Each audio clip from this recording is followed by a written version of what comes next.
राष्ट्रव्यापी कोविड रोधी टीकाकरण अभियान के तहत कल लगाए गए 2.5 करोड़ टीके। प्रधानमंत्री ने कहा, अभियान को सफल बनाने में स्वास्थ्य कर्मचारियों का योगदान अतुलनीय।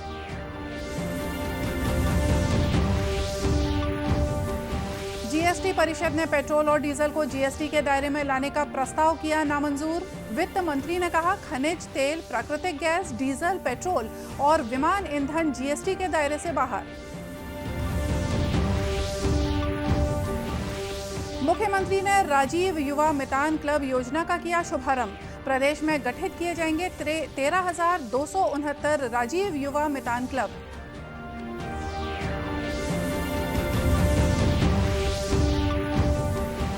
और केंद्र के पोषण वाटिका महाअभियान के तहत जांजगीर में स्व सहायता समूह की महिलाओं के लिए कार्यक्रम आयोजित।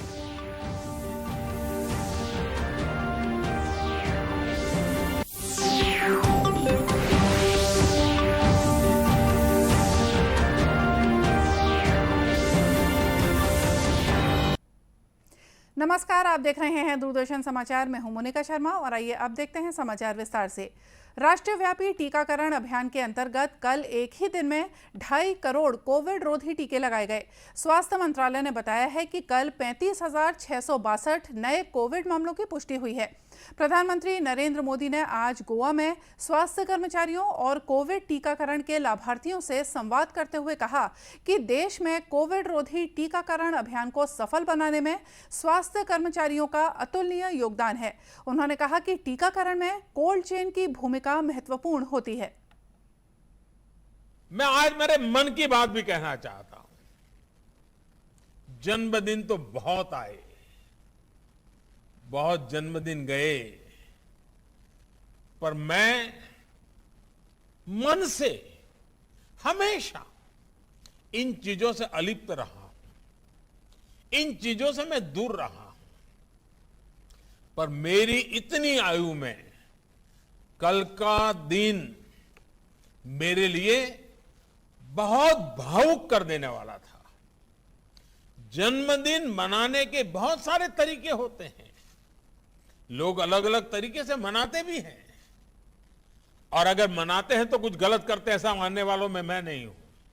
लेकिन आप सभी के प्रयासों की वजह से कल का दिन मेरे लिए बहुत खास बन गया है।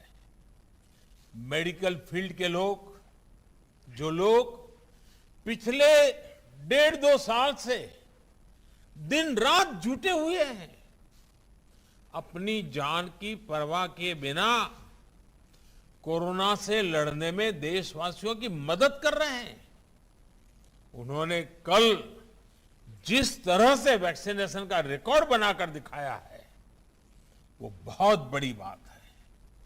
हर किसी ने इसमें बहुत सहयोग किया है। लोगों ने इसे सेवा से जोड़ा। ये उनका करुणा भाव, कर्तव्य भाव ही है जो 2.5 करोड़ वैक्सीन डोज लगाई जा सकी। गौरतलब है कि वर्तमान में देश में 3,40,639 रोगियों का इलाज चल रहा है। इस समय सक्रिय मामलों की दर 1.02% रह गई है। कल 33,700 से ज्यादा लोग स्वस्थ हुए। अब तक 3 करोड़ 26 लाख से ज्यादा मरीज स्वस्थ हो चुके हैं। स्वस्थ होने की दर 97.65% है। अब तक 55 करोड़ से ज्यादा कोविड नमूनों की जांच की जा चुकी है। इधर छत्तीसगढ़ में संक्रमण की दर 0.12% है। बीते 24 घंटों के दौरान प्रदेश भर में 22,544 सैंपलों की जांच की गई है, जिसमें से 26 में संक्रमण की पुष्टि हुई है। वित्त मंत्री निर्मला सीतारमण ने कहा है कि जीएसटी परिषद ने पेट्रोल और डीजल को जीएसटी के दायरे में लाने का प्रस्ताव नामंजूर कर दिया है। इस मुद्दे पर वस्तु और सेवा कर परिषद के दृष्टिकोण को स्पष्ट करते हुए उन्होंने कहा कि केरल उच्च न्यायालय के एक आदेश के बाद पेट्रोलियम उत्पादों को जीएसटी के अंतर्गत लाने का प्रस्ताव किया गया था, लेकिन राज्यों ने इस प्रस्ताव को नामंजूर कर दिया। जीएसटी परिषद ने इस मुद्दे की जानकारी अदालत को देने का फैसला किया है। वर्तमान में खनिज तेल, प्राकृतिक गैस, डीजल, पेट्रोल और विमान ईंधन जीएसटी के दायरे से बाहर हैं। वित्त मंत्री ने कहा कि कोविड की दवाओं पर वस्तु और सेवा कर जीएसटी की कम दरें 31 दिसंबर तक लागू रहेंगी। पहले यह समय सीमा 30 सितंबर तक तय की गई थी। वित्त मंत्री ने कल लखनऊ में जीएसटी परिषद की बैठक के बाद बताया कि 2 जीवन रक्षक दवाओं जोलगेंजमा और विल्टेप्सो की कीमत लगभग 16 करोड़ रुपए है। परिषद ने इन दोनों दवाओं पर जीएसटी न लगाने का फैसला भी किया है। परिषद ने कैंसर से जुड़ी दवाओं और बायोडीजल पर जीएसटी को 12% से घटाकर 5% कर दिया है। दिव्यांगों द्वारा इस्तेमाल किए जा रहे वाहनों के लिए रेट्रोफिटमेंट किट पर भी जीएसटी घटाकर 5% कर दी गई है। एकीकृत बाल विकास सेवा स्कीमों में उपयोग किए जा सकने वाले चावल पर जीएसटी दर को 18% से घटाकर 5% कर दिया गया है। वित्त मंत्री ने बताया कि दोहरे कराधान से बचने के लिए विमानों के आयात और अन्य वस्तुओं को पट्टे पर लिए जाने के संबंध में भी निर्णय लिए गए हैं। स्वदेशी निर्माताओं की सहायता के लिए नवीकरणीय ऊर्जा उपकरणों पर 12% जीएसटी की सिफारिश की गई है। माल ढुलाई के लिए राज्यों द्वारा लिए जाने वाले राष्ट्रीय परमिट शुल्क को जीएसटी से मुक्त कर दिया गया है। आजादी का अमृत महोत्सव के तहत आज दुर्ग में फिट इंडिया फ्रीडम रन 2.0 का आयोजन किया गया। नेहरू युवा केंद्र के सहयोग से आयोजित इस दौड़ में क्षेत्र के सांसद विजय बघेल मुख्य अतिथि के रूप में शामिल हुए। उन्होंने हरी झंडी दिखाकर दौड़ का शुभारंभ किया। दुर्ग के पटेल चौक से प्रारंभ हुई ये दौड़ शहर के विभिन्न मार्गों से होते हुए राजेंद्र पार्क में जाकर संपन्न हुई। दौड़ में बड़ी संख्या में स्कूल और कॉलेज के विद्यार्थियों के साथ ही खिलाड़ियों ने भी हिस्सा लिया। सांसद विजय बघेल ने इस दौरान कहा कि आजादी के लिए कुर्बानी देने वाले शहीदों को याद करते हुए लोगों में देशभक्ति का जज्बा पैदा करने के मकसद से देश भर में आजादी का अमृत महोत्सव मनाया जा रहा है और हर देशवासियों के मन में राष्ट्र प्रेम और देश प्रेम की भावना जागृत रहे। इसलिए पूरे लगातार इस वर्ष में ऐसे आयोजन करें जिससे देश प्रेम की भावना जागृत हो और उसी के फलस्वरूप आज यहाँ पर हमारे खेल विभाग नेहरू युवा केंद्र के माध्यम से ये फिट इंडिया फ्रीडम रन 2.0 ये कार्यक्रम आयोजित है और हम फिट रहें और इंडिया को भी फिट रखें। इस संकल्प के साथ उन वीर शहीदों को भी हम श्रद्धांजलि दें जिनकी बदौलत ये देश आजाद हुआ। वहीं नेहरू युवा केंद्र के उपाध्यक्ष दिनेश सिंह ने बताया कि नेहरू युवा केंद्र द्वारा देश भर के 744 जनपदों और 75 ग्राम पंचायतों में आजादी का अमृत महोत्सव के तहत अनेक कार्यक्रम आयोजित किए जा रहे हैं। नेहरू युवा केंद्र संगठन अभी पूरे देश के अपने 744 जनपदों के और सभी जनपदों के 75 गांव पंचायतों में इस तरह के कार्यक्रम आयोजित कर रहा है, जिसके क्रम में आज छत्तीसगढ़ राज्य के दुर्ग जनपद में भी एक कार्यक्रम आयोजित किया जा रहा है, जिसमें उस मूल मंत्र के साथ जो देश के युवा कार्यक्रम और खेल मंत्री श्री अनुराग ठाकुर ने जो नारा दिया है कि फिटनेस की डोज आधे घंटे रोज, आज उसी नारे के साथ हमारे देश का पूरा नौजवान, हर जनपद का नौजवान इस फ्रीडम रन में भाग ले रहे हैं। दौड़ के पहले सांसद विजय बघेल ने युवाओं को आजादी के अमृत महोत्सव का हिस्सा बनने के लिए शपथ भी दिलाई। वहीं आजादी का अमृत महोत्सव के तहत आज जगदलपुर में भी फिट इंडिया फ्रीडम रन 2.0 का आयोजन किया गया। इस कार्यक्रम का आयोजन नेहरू युवा केंद्र और सूचना प्रसारण मंत्रालय के रीजनल आउटरीच ब्यूरो द्वारा किया गया। इस अवसर पर रीजनल आउटरीच ब्यूरो जगदलपुर के सहयोग से बस्तर सांस्कृतिक ग्रुप कोंडागांव के सिद्धार्थ महाजन के कलाकारों की टीम और माता रुक्मणी सेवा संस्थान के छात्राओं द्वारा देशभक्ति गीत, संगीत और नृत्य की आकर्षक प्रस्तुतियां दी गईं। कार्यक्रम को लोगों को संबोधित करते हुए बस्तर सांसद दीपक बैज ने कहा कि स्वस्थ शरीर के लिए शारीरिक मेहनत जरूरी है।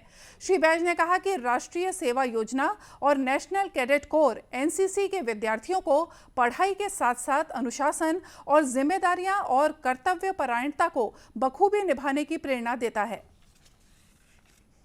मुख्यमंत्री भूपेश बघेल ने आज रायपुर स्थित अपने निवास कार्यालय में आयोजित समारोह में राजीव युवा मितान क्लब योजना का शुभारंभ किया।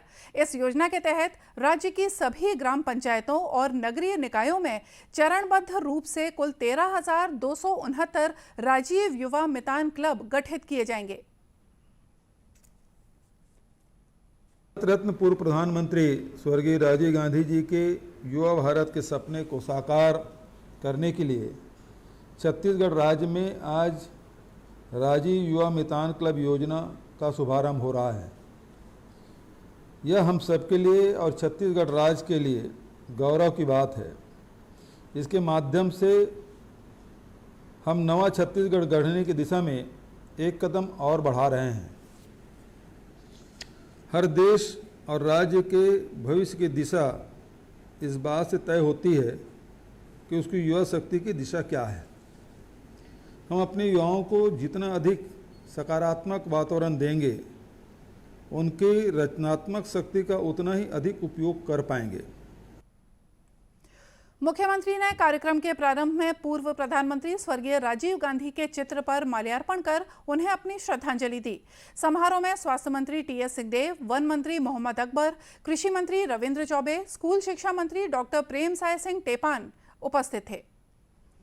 प्रधानमंत्री नरेंद्र मोदी के जन्मदिन पर भाजपा सेवा समर्पण अभियान चला रही है।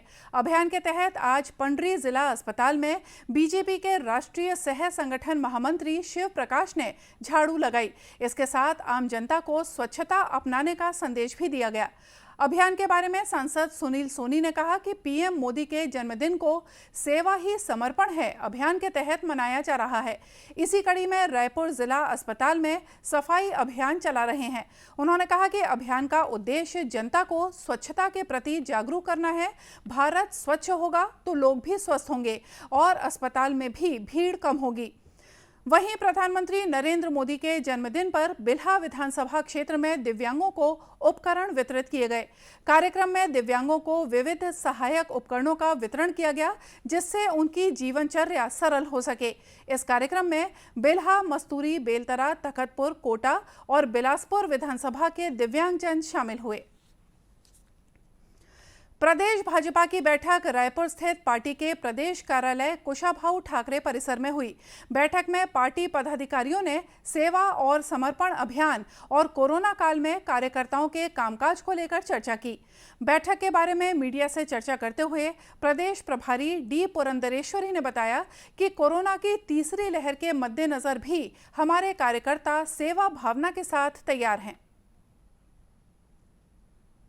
आप लोगों ने आज की जो बैठक हुई वो सेवा और समर्पण अभियान जो हमारे राष्ट्रीय नेतृत्व ने उद्घाटन किया, उसकी समीक्षा हुई है। और कोरोना की पहली लहर और कोरोना की दूसरी लहर दोनों में भी हमारे भारतीय जनता पार्टी के कार्यकर्ता अपने प्राण का भी not caring for their lives, उन्होंने सभी ने सेवा के कार्यक्रम में जुड़ गए थे, जिससे इंस्पिरेशन लेते हुए और उसकी स्ट्रेंथ समझते हुए हमारे राष्ट्रीय नेतृत्व ने ये फैसला किया कि पूरे के पूरे देश भर में कोरोना तीसरी लहर की तो बात हो रही है, वो आए ना आए हमारे कार्यकर्ता हेल्थ वॉलंटियर्स के रूप में ज़रूर सक्षम होना, सक्रिय होना, ये समझकर उन्होंने हेल्थ वॉलंटियर्स स्कीम का भी, अभियान का भी उन्होंने शुरुआत किए है और उसका भी आज समीक्षा हुई है। बैठक में राष्ट्रीय संगठन सह महामंत्री शिव प्रकाश, भाजपा प्रदेश अध्यक्ष विष्णुदेव साय, राष्ट्रीय उपाध्यक्ष डॉक्टर रमन सिंह, सह प्रभारी नितिन नवीन, संगठन महामंत्री पवन साय, नेता प्रतिपक्ष धर्मलाल कौशिक, महामंत्री नारायण चंदेल और भूपेंद्र सवन्नी भी मौजूद थे। जांजगीर के कृषि विज्ञान केंद्र में पोषण वाटिका महाअभियान के तहत कार्यक्रम आयोजित किया गया। गौरतलब है कि केंद्र द्वारा पोषण वाटिका महाअभियान चलाया जा रहा है। इस अभियान के तहत पोषण को बढ़ावा देने के लिए पोषण वाटिका निर्माण की दिशा में कार्य किया जा रहा है और इसमें महिलाओं की भागीदारी अधिक से अधिक हो, यह सुनिश्चित किया गया है। कार्यक्रम में कृषि विज्ञान केंद्र जांजगीर के वैज्ञानिक राजीव दीक्षित ने बताया कि कुपोषण अभी बड़ी समस्या है। इसे दूर करने के लिए पोषण वाटिका को बढ़ावा दिया जा रहा है ताकि बच्चों और महिलाओं का स्वास्थ्य ठीक रहे। ये है कि हमारे यहाँ जो हमारी थाली में जितना भोजन होना चाहिए, जैसे हम केवल अनाज खा रहे हैं दलहन नहीं खा रहे हैं, सब्जी पर्याप्त मात्रा में नहीं खा रहे हैं, अंडा, मछली, जो भी चीज़ें हैं, तो एक कुपोषित जो होते हैं बच्चे या गर्भवती महिलाएं जो कुपोषित हो रही हैं, इनको रोकने के लिए ये पोषण वाटिका का कार्यक्रम चलाया जा रहा है, जिसमें साल भर उनको साग सब्जी, फल फूल उनके बाड़ी से मिलता रहे और हमारे देश से जो कुपोषण नामक समस्या है, ये समस्या जो है वो दूर हो जाए। कार्यक्रम में सांसद गुहाराम अजगले और विधायक नारायण चंदेल भी मौजूद थे। और इसी के साथ ये समाचार बुलेटिन यहीं समाप्त हुआ। नमस्कार।